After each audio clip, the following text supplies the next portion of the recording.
Hello students, now let's start with second theorem.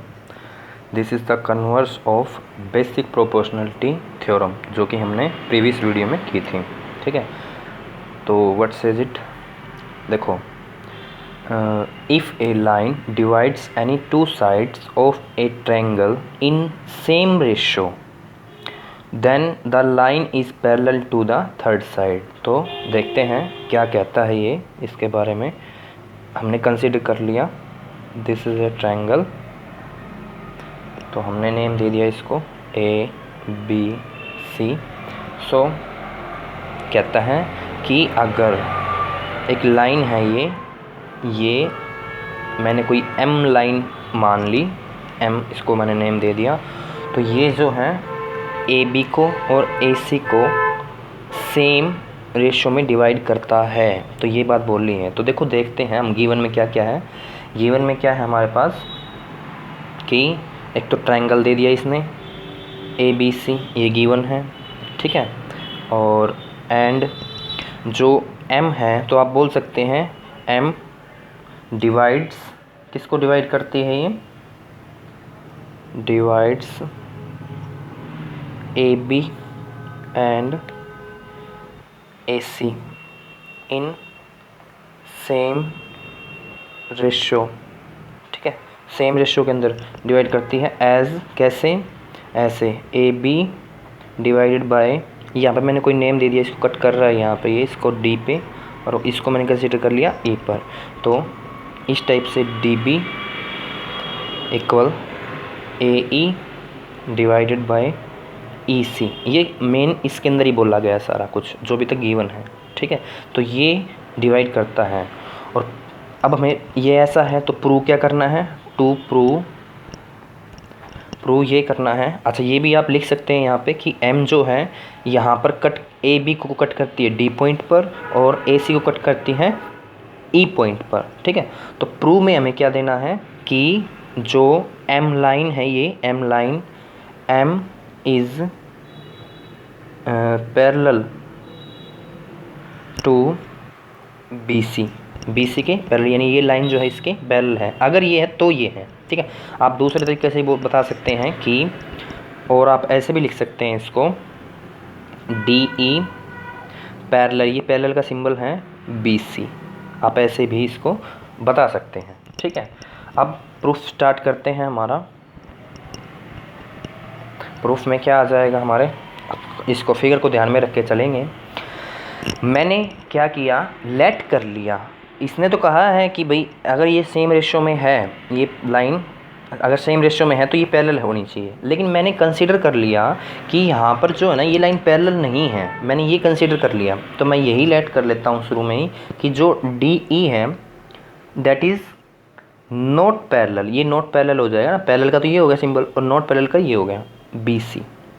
मैंने ये consider कर लिया. तो मैंने क्या किया, देन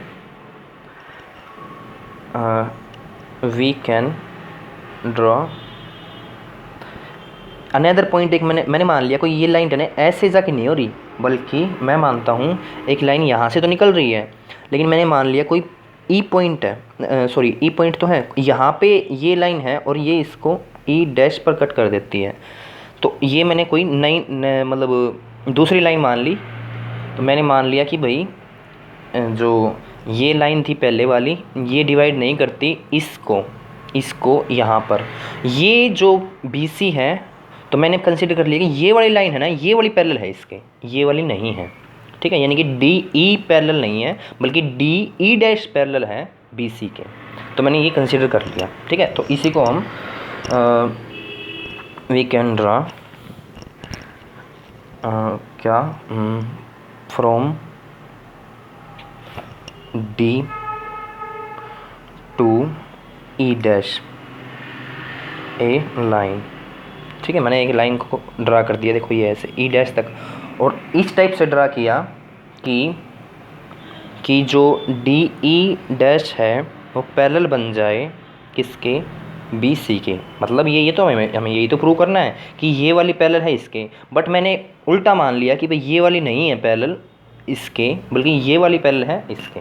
ठीक है, तो अब थोड़ा उल्टा मान के चलते हैं.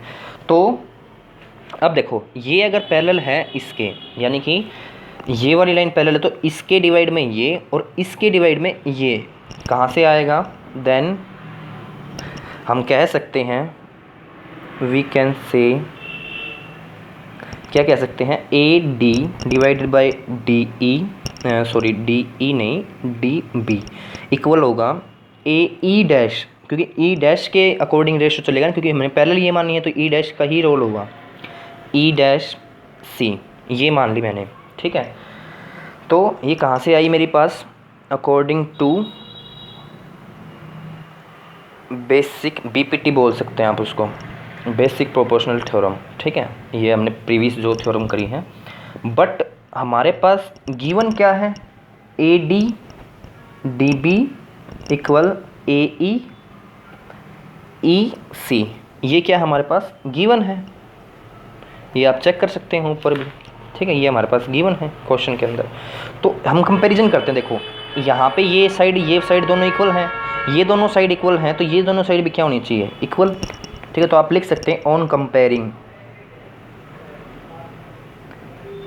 ठीक है। ऑन कंपेयरिंग क्या आ जाएगा हमारे पास, A E dash divided by E dash C, और इसके बाद में नीचे ए ई ई सी, ये हमारे कंपैरिजन पे आ गई। अब देखो अब थोड़ा आगे देखते हैं क्या करना चाहिए। अब मैं क्या करता हूँ, इसमें बोथ साइड जो है मैं क्या कर देता हूँ, ऐड कर देता हूँ 1, ठीक है। तो मैं इसके अंदर बोथ साइड 1 ऐड कर सकता हूँ, आपको पता ही है, कोई बड़ी बात नहीं है। जैसे मान लो मैंने कंसिडर कर लिया x है, x इक्वल टू 5 है, तो मैंने x में भी 1 जोड़ दिया और इधर भी मैंने 1 जोड़ दिया, तो ये हो जाएगा 6, तो कोई फ़र्क नहीं पड़ेगा, ताकि 1 उधर जाके माइनस हो जाएगा, ख़त्म हो जाएगा। तो ऐसे समझाने के लिए, तो ये हो जाएगा ए ई डैश डिवाइडेड बाई ई, ये आपको पता लगेगा मैंने क्यों किया, एक minute, A E divided by, ये मैथ्स है थोड़ा हमें बताना पड़ता है ऐसे प्रूव करके, तो कोई फ़र्क नहीं पड़ रहा है इसमें, दोनों साइड मैंने 1 ऐड कर दिया। अब इसका एलसीएम लेंगे, ये यहाँ पे जाएगा, ये यहाँ पे जाएगा, तो A E dash plus E dash C divided by, ये दोनों के डिवाइड में E dash C equal A E plus E C divided by E C, ठीक है। अब देखो ये पूरा जुड़ेगा, यानी ए ई डैश सी, यानी ए ई डैश सी, यानी पूरी बन गई, प्लस कर रहे हैं हम, तो यानी कि ये पूरा बन रहा है, तो यानी कि ये बन गया हमारे पास ए सी और divide by E dash C equal, ठीक है। और इधर भी देखिए, इधर भी ए ई और ई सी, तो ये भी तो क्या बन रहा है हमारा, ए सी, देखो हुआ ना कुछ। तो इसके अकॉर्डिंग देखो, मैं इसको इधर ले जाता हूँ, इसको इधर ले जाता हूँ, ये आपस में क्या हो जाएंगे, कट हो जाएंगे, ये डिवाइड में आके, ठीक है। मैं इसको इधर ले जाता हूँ, इसको इधर ले जाता हूँ, तो ये ए सी से ए सी कट हो जाएगा, ये इधर आ जाएगा, तो इट मीन्स क्या हो जाएगा, ये ऐसे है, ठीक है। ये सिंबल लगाना ज़रूरी है, इम्प्लाइज करता है ये। सो हमारे पास आ जाएगा E dash C is equal to E C, ये आ गया। अब देखो इसका मीनिंग क्या है, कि ये कहना चाह रहा है कि ई डैश सी से और ई सी जो है दोनों इक्वल हैं, यानी कि ई डैश सी अगर मान लो 5 सेंटीमीटर है, तो ई सी भी 5 सेंटीमीटर है, यानी कि ये दोनों एक ही पॉइंट है। देखो मैंने अलग माने थे, लेकिन हमारी जो प्रूविंग है, हमारी जो एक्सप्लेनेशन है, उसके थ्रू जो है ये दोनों सेम पॉइंट आ रहे हैं। देखो आप अगर, क्योंकि इसने कहा है कि देखो ये हमारे पास है ई डैश सी और ई सी, यानी ई डैश सी और ई सी दोनों क्या आ रहे हैं, सेम आ रहे हैं। तो इसका मतलब क्या है, ये दोनों पॉइंट एक ही है, यानी कि ये ऊपर नहीं है, बल्कि ये लाइन खुद इसी के ऊपर। तो हम क्या कह सकते हैं, हम कह सकते हैं कि मतलब ये दोनों सेम हैं, तो ई डैश और hence E dash and E are the same points, ठीक है, दोनों सेम पॉइंट्स हो गए।